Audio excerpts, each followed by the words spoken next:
दोस्तों, आज हम सुनेंगे एक पंछी बेबस गौरैया की कहानी। एक बार जंगल में एक गौरैया रहती थी। उसकी मदद करने और ममता से भरे स्वभाव के कारण जंगल के सभी जानवर उसे माँ गौरैया कहकर बुलाते थे।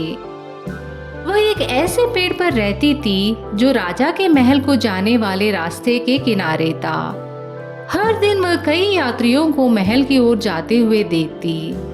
वह उनसे चहचहाकर बात करती और यात्री खुशी खुशी उसे जवाब देते।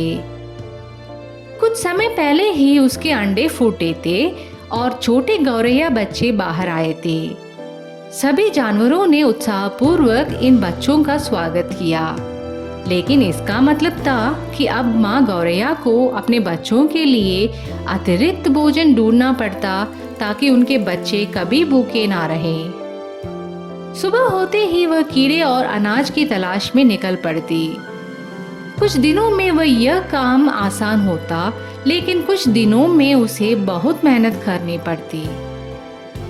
एक दिन माँ गौरैया ने घंटों खोजा, लेकिन अपने बच्चों के लिए एक भी दाना नहीं ढूंढ पाई। वह परेशान होकर रोने लगी। उसी पेड़ के पास चींटियों का एक झुंड रहता था। एक चींटी ने उसे रोते हुए देखा और पूछा, क्या हुआ माँ गौरैया? गौरैया ने अपनी परेशानी बताई। चींटी तुरंत अपने घर लौट गई और 10 मिनट बाद कुछ और चींटियों के साथ लौटी। वे अपनी पीठ पर अनाज के दाने लाए थे। चींटी ने कहा, यह लो, अपने बच्चों को खिलाओ। माँ गौरैया पहले झिझकी। चींटी ने कहा, लो, इसे रख लो, तुम इस जंगल का हिस्सा हो, हम सबको एक दूसरे की मदद करनी चाहिए। माँ गौरैया ने यह तोहफा स्वीकार कर लिया। उस दिन से गौरैया और चींटी गहरे दोस्त बन गए। अब माँ गौरैया अक्सर चींटियों के लिए अतिरिक्त भोजन ले आती और उन्हें किसी भी खतरे से बचाने में मदद करती। चींटियां हर सुबह गौरैया की चहचहाहट से प्रेरित होकर अपने काम में जुट जाती। पूरा जंगल सामंजस्य में रहने लगा। एक दिन माँ गौरैया हमेशा की तरह भोजन की तलाश में निकली। रास्ते में उसे कीचड़ के ढेर के पास एक बड़ा और रसदार बीज मिला। उसने सोचा, वाह, कितना बड़ा और रसदार बीज है, यह हम सब के लिए काफी होगा। गौरैया ने बीज उठाया, उसे पास की दारा में धोया और अपने घोंसले पर ले आई। लेकिन बीज लाने की मेहनत में वह खुद गंदी हो गई। उसने सोचा, यह तो मेरी बेवकूफी है। बीज तो धो दिया, लेकिन खुद को साफ करना भूल गई। पहले नहा लेती हूँ, फिर आराम से खाऊंगी। गौरैया फिर से दारा पर गई और नहाकर वापस आई। लेकिन जब वह घोंसले में लौटी तो उसने देखा कि बीज गायब है। उसने चारों ओर देखा, लेकिन बीज कहीं नहीं था। उसने अपने बच्चों की सुरक्षा सुनिश्चित की और सोचा, कोई तो इसे चुरा कर ले गया होगा, लेकिन कौन हो सकता है?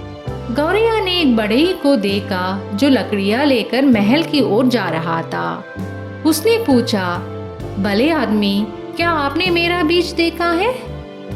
बढ़ई अपने काम में व्यस्त था। उसने गौरैया की बात सुनी, लेकिन गुस्से से कहा, हट जाओ, मुझे तुम्हारे बीज से कोई मतलब नहीं, मुझे देर हो रही है।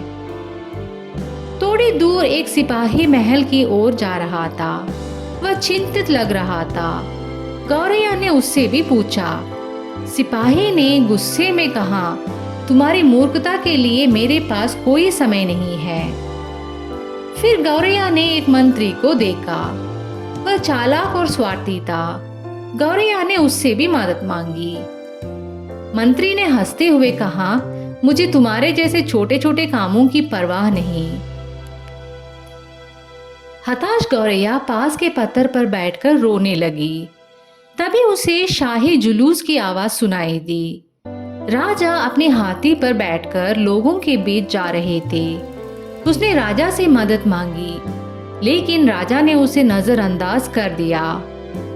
गौरैया उदास होकर अपने घोंसले लौट आई। तभी उसने अपने दोस्त चींटी को देखा। उसने चींटी को अपनी परेशानी बताई। चींटी मुस्कुराई और बोली, बस इतनी सी बात, मैं कुछ करती हूँ। चींटी राजा के जुलूस तक पहुंची और राजा के हाथी के कान में धीरे से कहा, अगर तुमने गौरैया का बीज नहीं ढूंढा तो मैं तुम्हारे कान में घुसकर तुम्हें काट लूंगी। डरे हुए हाथी ने राजा से कहा, महाराज, अगर आप गौरैया का बीज नहीं ढूंढेंगे तो मैं आपको गिरा दूंगा। आपके सभी प्रजा आपको जमीन पर गिरा हुआ देखेंगे। इससे आपकी छवि पर क्या असर पड़ेगा? सोचिए, अन्य राज्यों के राजा आप पर हंसेंगे। आपकी प्रजा सोचेगी कि अगर आप हाथी पर ठीक से नहीं बैठ सकते तो क्या आप राज्य चलाने के लायक हैं? क्या आप चाहेंगे कि आपका सिंहासन आपसे छीन लिया जाए? राजा अपनी छवि को लेकर बहुत चिंतित हो गया। वह अपने दुश्मनों को अपनी सत्ता को खत्म करने का कोई कारण नहीं देना चाहता था। इसलिए उसने माँ गौरैया का बीज खोजने के लिए सहमति दे दी। राजा ने मंत्री को बुलाया और कहा, तुम उस गौरैया का बीज खोजो, नहीं तो कल से मैं किसी और को तुम्हारी जगह पर बैठा दूंगा। समझ में आया? मंत्री, जो अपनी पदवी को लेकर बहुत सतर्क था, उसने जवाब दिया, जैसा आप आदेश दे महाराज, और काम पर लग गया। मंत्री ने सिपाही को बुलाया और कहा, सिपाही, हमें यह सुनिश्चित करना होगा कि इस राज्य में रहने वाले हर प्राणी का ध्यान रखा जाए। जाओ और उस गौरैया का बीज खोजने में मदद करो, नहीं तो मैं तुम्हारी तलवार लेकर तुम्हारा सिर काट लूंगा। सिपाही कोई मुसीबत नहीं चाहता था। उसने कहा, अभी करता हूँ सर, और गुम हुए बीज को खोजने में लग गया।